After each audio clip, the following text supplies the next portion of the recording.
प्रत्येक जण या पृथ्वी लोकावर एका निश्चित कार्यासाठी आणि निश्चित कार्यकालासाठी जन्म घेतो. जेव्हा त्याचा काळ आणि कार्यकाळ समाप्त होत असतो तेव्हा तो आपल्या शरीराचा त्याग करून परमात्म्याकडे निघून जातो. जीवनात त्याने जी काही कर्म केली आहेत, चांगली वाईट, त्याचं फळ भोगण्यासाठी मग तो नवा जन्म घेतो. मग त्याचा मृत्यू होतो. पुन्हा जन्म, पुन्हा मृत्यू, आणि हे चक्र तोपर्यंत चालतं जोपर्यंत त्याला मुक्ती मिळत नाही. सुंदर खूप रडत होता पिताश्री. आपल्या लोकांपासून दूर गेल्यास दुःख होतं ना? राम, या पृथ्वी लोकावर प्रत्येक वस्तू नाशवंत आहे. इथे सूर्य उदयही आहे आणि सूर्य अस्तही. त्याच प्रकारे इथे जीवनही आहे आणि मृत्यूही. सारांश हा आहे पुत्र की प्रत्येक वस्तू विनाशी आहे. जर काही अविनाशी आहे तर तो आहे परमात्मा, केवळ परमात्मा. आणि एक ना एक दिवस माझाही मृत्यू होईल. पिताश्री, राम, आपण रघुवंशी आहोत पुत्र. रघुवंशी मृत्यूला घाबरत नाहीत. ते मृत्यूला आपल्या उराशी बाळगतात.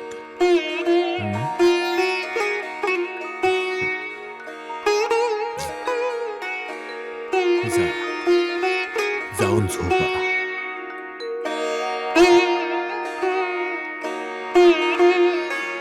आयुष्यमान भव. जय श्री राम.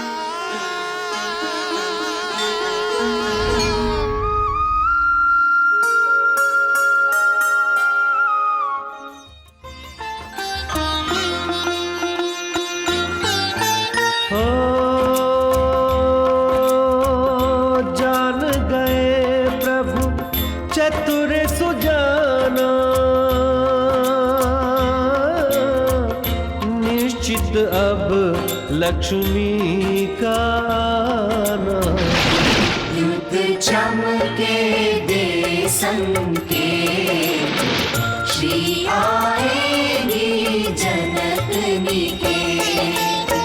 जब अकाल से त्रस्त था सारा मिथिला देश, तब ऋषियों ने जनक को भेजा ये संदेश.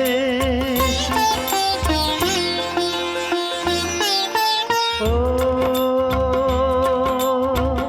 हे राजन हल स्वयं चलाओ,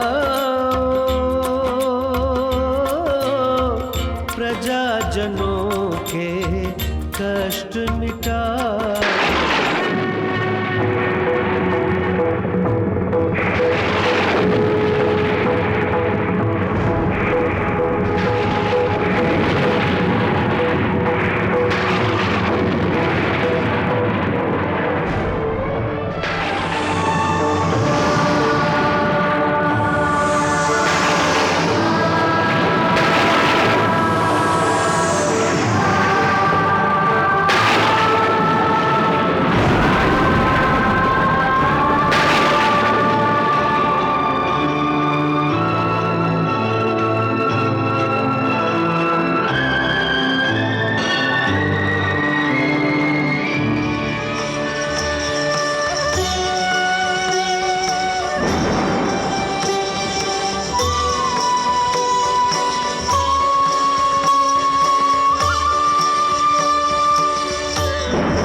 हा कोणता चमत्कार आहे महर्षी? ही मुलगी? हा चमत्कार नाही महाराज, हा तर पुरावा आहे की तुमच्याद्वारे घालण्यात आलेला ब्रह्मयज्ञ यशस्वी झाला. भूदेवी तुमच्यावर अति प्रसन्न आहे.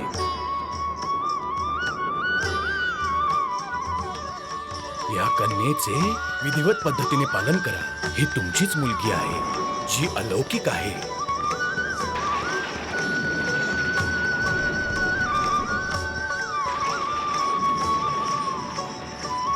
महाराज जनक, परमेश्वर तुमच्यावर प्रसन्न आहे. आज इतक्या वर्षांनंतर या मिथिला नगरीवर वरुण देवांची कृपा होणार आहे. ही पुत्री तर तुमच्यासाठी खूप भाग्यशाली आहे महाराज.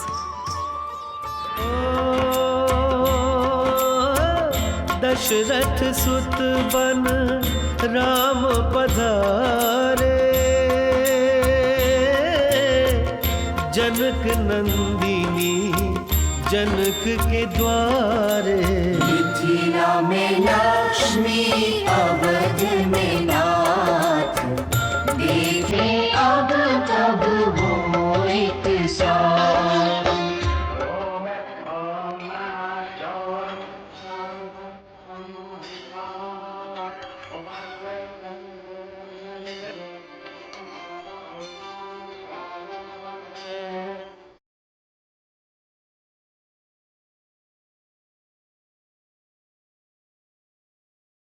महाराज, या कन्या रत्नाची प्राप्ती तुम्हाला नांगराच्या सहाय्याने शेत नांगरताना झाली आहे.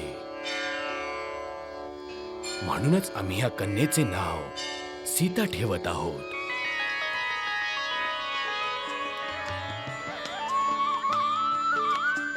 सीता. सीता. खूपच गोड नाव आहे ऋषीवर. सीता. सीता सौंदर्याची मूर्ती आणि ऐश्वर्याची प्रतिमा आहे. ही मुलगी ज्या ज्या ठिकाणी जाईल त्या त्या ठिकाणची जमीन सुजलाम सुफलाम होऊन जाईल. ब्रह्मऋषी, हे तर तिने आधीच सिद्ध केलं आहे. सीतेच्या जन्मानंतर मिथिलेमध्ये जणू काही हरितक्रांती झाली आहे. यावर्षी मिथिलेमध्ये धनधान्याची कमतरता नसेल. आमची मुलगी शुभ आहे. कन्यारत्न नेहमी शुभ असते महाराणी. त्या जिथे कुठे असतात तिथे शुभता स्वतः सोबत घेऊन जातात. सिय भगवती रुदन करे से, कोई अबोध बालिका जैसे. माँ जब आकर करे दुलार, तब सूखे आंसू की धार.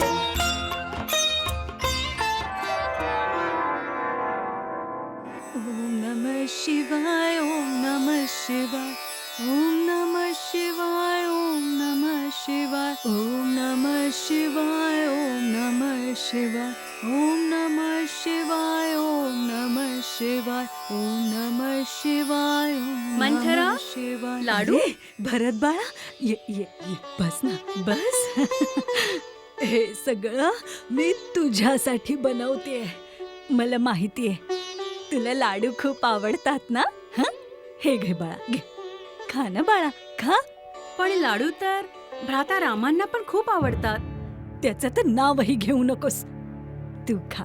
भ्राता रामांनी खाण्या अगोदर मी काहीही खात नाही. भरत. भ्राताराम आलेत मंथरा. भ्राताराम आलेत.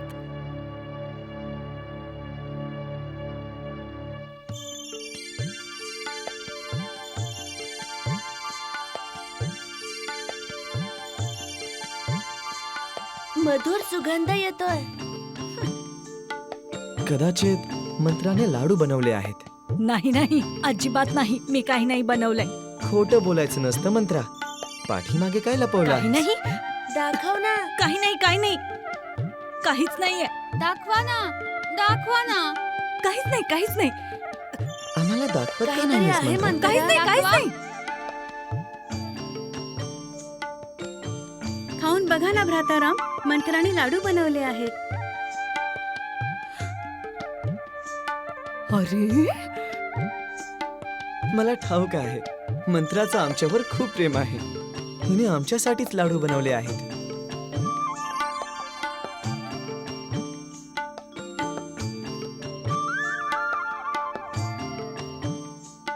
मंत्रा, लाडू खूपच गोड आहे, अगदी तुझ्यासारखे.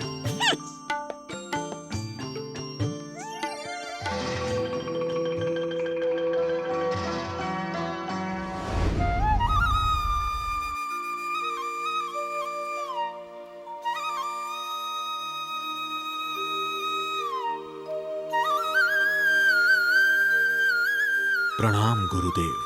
आयुष्यमान भव, यशस्वी भव. स्थानापन्न व्हा गुरुदेव. बोला गुरुदेव, माझ्यासाठी काय आज्ञा? राजन, कदाचित तुम्ही विसरला आहात, म्हणूनच मी स्वतः तुम्हाला हे स्मरण करून देण्यास आलो आहे की राजकुमार आता उपनयन संस्कारासाठी योग्य झाले आहेत. मग गुरुदेव, जेव्हा तुम्हाला योग्य वाटेल तेव्हा उपनयन यज्ञास प्रारंभ करा. महाराणी कौशल्या, उपनयन संस्कारानंतर त्यांना गुरुकुलास पाठवावे लागेल.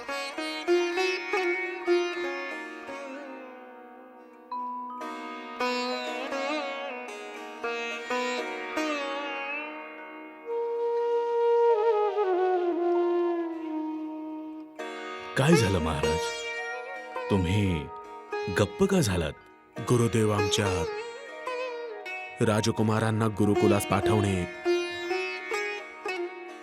आवश्यक आहे का?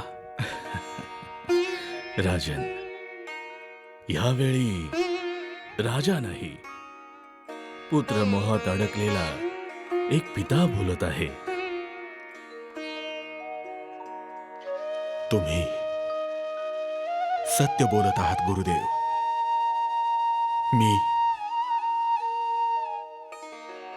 मी माझ्या रामाशिवाय राहू शकत नाही गुरुदेव. तुम्हीच सांगा गुरुदेव, प्राणांशिवाय शरीर राहू शकतं का? महाराज, काय तुम्ही राजकुमारांना शिक्षण देऊ इच्छित नाही का? असं नाही गुरुदेव. शिक्षण देणं आवश्यक आहे, किंतु राजकुमार राजभवनात राहूनही शिक्षण प्राप्त करू शकतात. नाही राजन, तुमचे हे प्रेम, तुमचे मातृत्व आणि तुमचे हे पुत्र मोह राजकुमारच्या उन्नतीच्या मार्गात अडचण निर्माण करू शकते. महाराज दशरथ, तुम्हाला कठोर तर व्हावेच लागेल. राजकुमारांना गुरुकुलास पाठवावेच लागेल. त्यामध्येच राजकुमारांचं, तुमचं आणि अयोध्या नगराचे हित दडलेले आहे.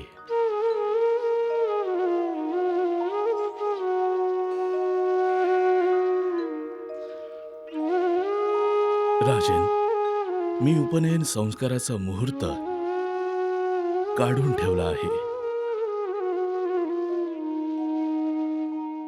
आजपासून बरोबर 7 दिवसानंतर मी राजकुमारांना गुरुकुलास घेऊन जाईन.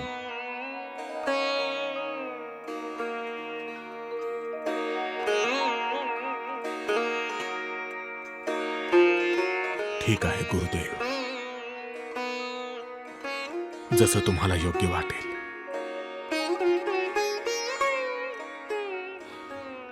महाराज दशरथ, अश्रू कोणत्याही व्यक्तीला दुर्बल करून टाकतात. एका आदर्श माता पित्याला आपल्या हृदयात उत्पन्न होणाऱ्या त्या भावनांचं दमन करावयास हवं, जे त्यांच्या मुलांच्या उन्नतीच्या मार्गात अडचण निर्माण करत असेल. राजन, या भावना भविष्यापेक्षा वरचढ नसतात. आयुष्मान भव, कल्याण हो, कल्याण हो.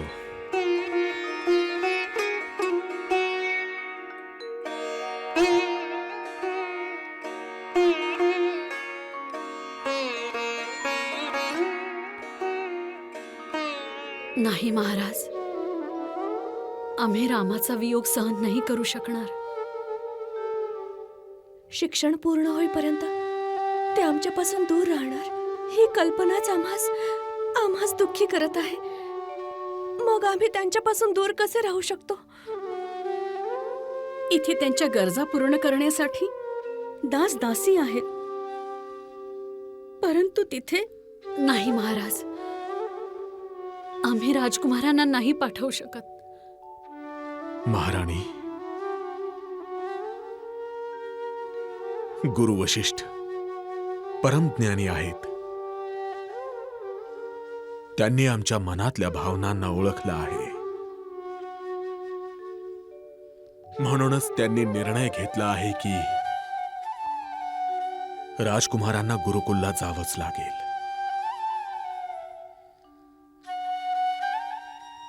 त्यांचा हा सल्ला उचित आहे महाराणी.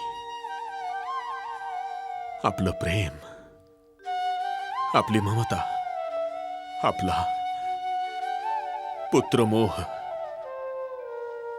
हे सगळे आपल्या पुत्रांचे शत्रू होतील. गुरुदेवांचा निर्णय योग्य आहे. तुम्ही सगळ्या आपल्या मनाला कठोर करा महाराणी. राजकुमारांच्या उज्ज्वल भविष्यासाठी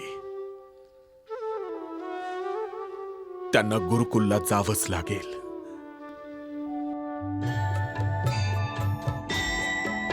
यह सृष्टि है त्रिगुणात्मिका, ब्रह्मांड त्रिगुणात्मक कहा.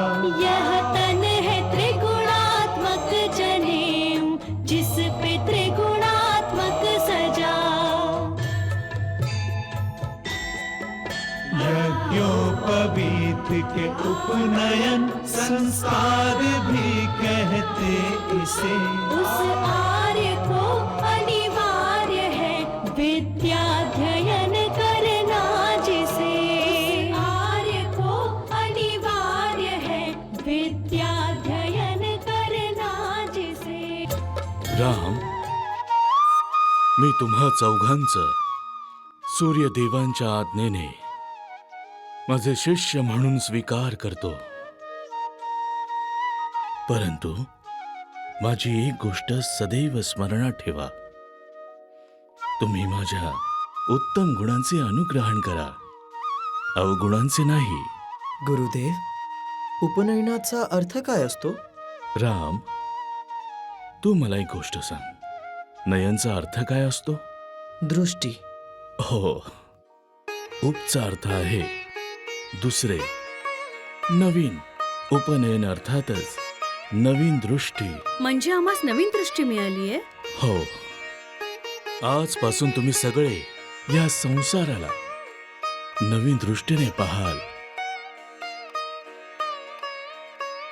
उपनयन सोहळ्यानंतर विद्यार्थी गुरुकुलात जात असतो. आम्हाला पिताश्रींनी सांगितलं आहे गुरुदेव, तिथे आम्हास राजमहालात बनवलेला भोजनही मिळणार नाही. शत्रुघ्न, भोजन मिळणार नाही. भोजन मागण्यास जावे लागेल. भिक्षा? हा, आणि त्याच भिक्षेमधून तुमच्या गुरुवर्यांना देखील भोजन प्रदान करावं लागेल. का गुरुदेव? आम्ही भिक्षा का मागायची? त्यामागे एक विशिष्ट कारण आहे. ते काय गुरुदेव? भिक्षा मागण्यामुळे व्यक्तीचा अहंकार नष्ट होऊन जातो. भिक्षा मागण्यामुळे आपल्याला अशी शिक्षा मिळते की देणारी व्यक्ती मोठी असते आणि मागणारी व्यक्ती लहान असते. भिक्षां देहि माता, भिक्षां देहि भवती, भिक्षां देहि.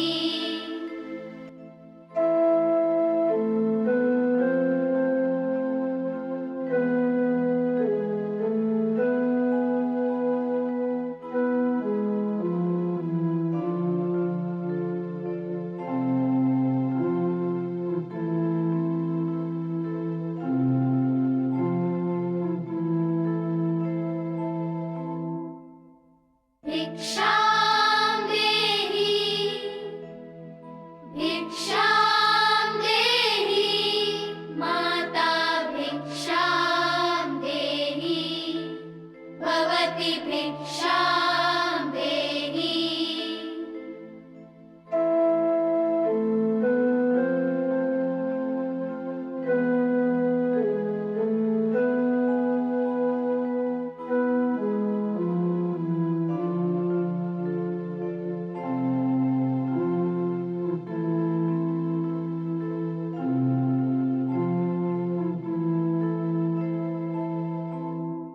भिक्षां देहि.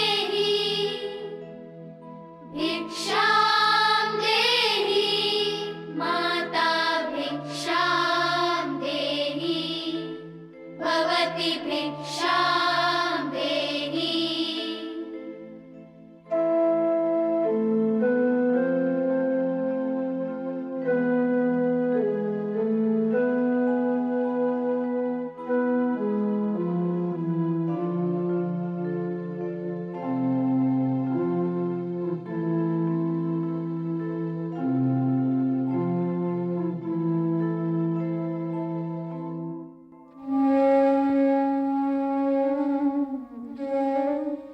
राम, आपल्या बंधूंसोबत आज जा. नाही महाराज. दीक्षा घेतल्यानंतर ब्रह्मचारी कोणाच्याही घरी थांबत नाही. आता या ब्रह्मचार्यांसमोर त्यांच्या गुरुच्या उदरनिर्वाहाचाही प्रश्न आहे. म्हणूनच हे चारही गुरुकुलात जातील.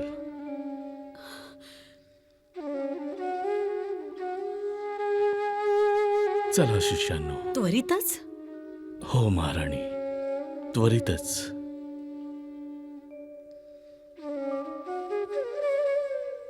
चला. गुरुदेव, राजभवनाच्या बाहेर रथ उभा आहे. नाही महाराणी, ब्रह्मचार्यांसाठी कोणतेही वाहन वापरणे वर्जित आहे. म्हणूनच माझे हे शिष्य माझे आचरण करून गुरुकुलपर्यंत पायीच जातील.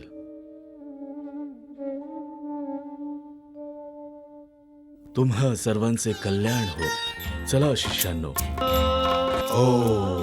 गुरु के संग प्रभु गुरुकुल जाए, तीनों माता अश्रु बहाई,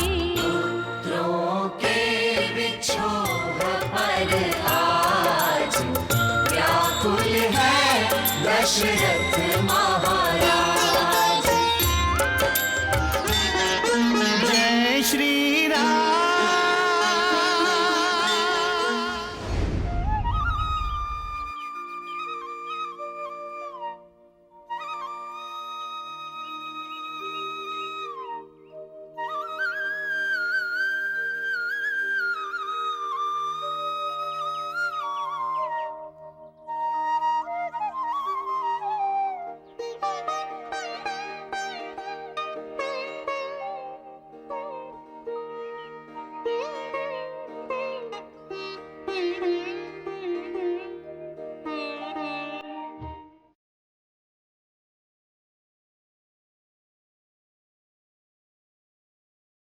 पावन आश्रम का परिवेश है, पद पंकज श्री राम के पावन. पद पंकज श्री राम के पावन. संग वशिष्ठ के गुरुकुल आए, प्रभु गुरुवर का मान बढ़ावन, प्रभु गुरुवर का मान बढ़ावन. क्या नर नारी क्या पशु पक्षी,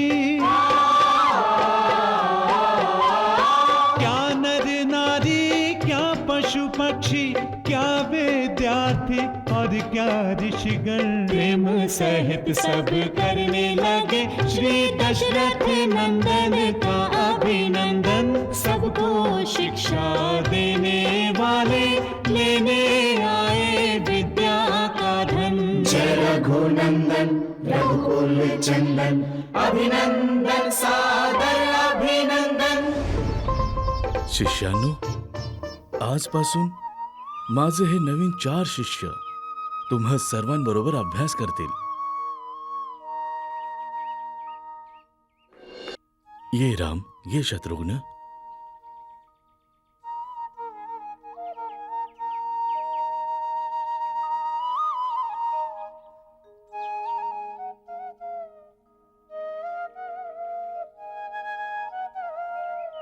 आम्हाला मार्ग नाही देणार?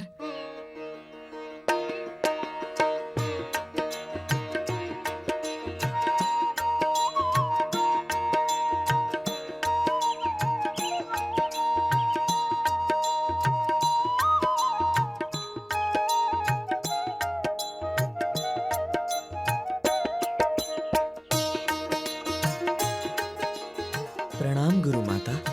प्रणाम. देवी, हे रघुकुलाचे राजपुत्र आहेत, राम, लक्ष्मण, भरत आणि शत्रुघ्न. तू मला गुरुमाता का म्हणालास राम? कारण तुम्ही गुरुमाता आहात. परंतु तू मला ओळखलंस कसं?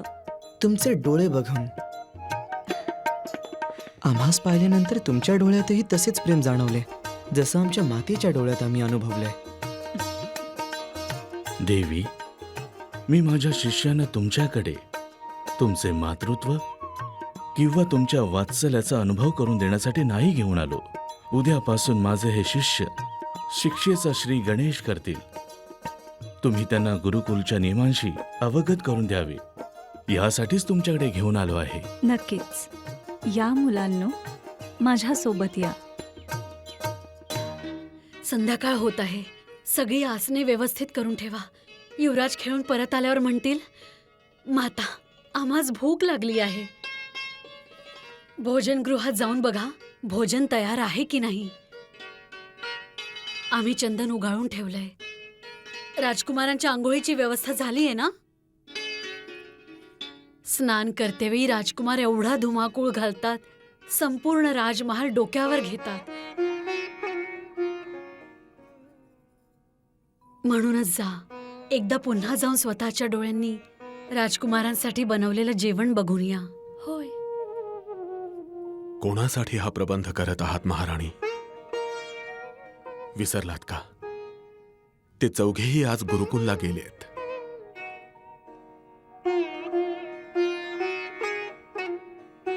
ताई, आता ते आपलं शिक्षण पूर्ण करूनच अयोध्येला परत येतील. चारही युवराज आपल्या विना आश्रमात राहू शकतील? ताई,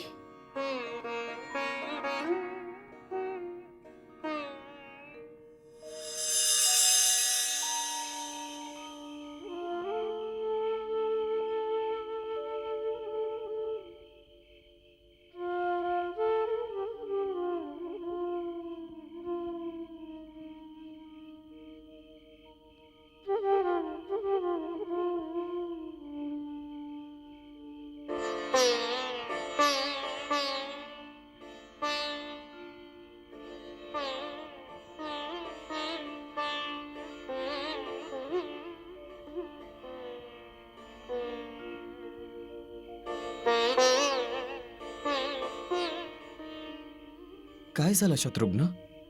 इथे का बसला आहेस? मला मातीची आठवण येत आहे. आम्हाला पण. तर माताकडे परत जाऊया ना. नाही जाऊ शकत. का? आपण इथे शिक्षण घेण्यासाठी आलो आहोत. मला शिक्षण घ्यायचं नाहीये. मला मातेकडे जायचं आहे. नाही देवी. परंतु स्वामी, देवी, गुरुकुलमध्ये येणाऱ्या प्रत्येक विद्यार्थ्याची पहिली रात्र खूपच महत्वाची असते. ही पहिली रात्र बऱ्याच विद्यार्थ्यांसाठी घराच्या आठवणी घेऊन येत असते आणि त्यांना विचलित करत असते. पण आयुष्य फक्त आठवणीवर जगता येत नाही. या पहिल्या रात्रीवर प्रत्येकाला विजय मिळवणं आवश्यक आहे. आणि मला पूर्ण विश्वास आहे की राजकुळातील हे चारही लहानसे राजकुमार विजय नक्कीच मिळवतील. अन्यथा एक कर्तव्यपरायण राजाची निर्मिती कशी होणार?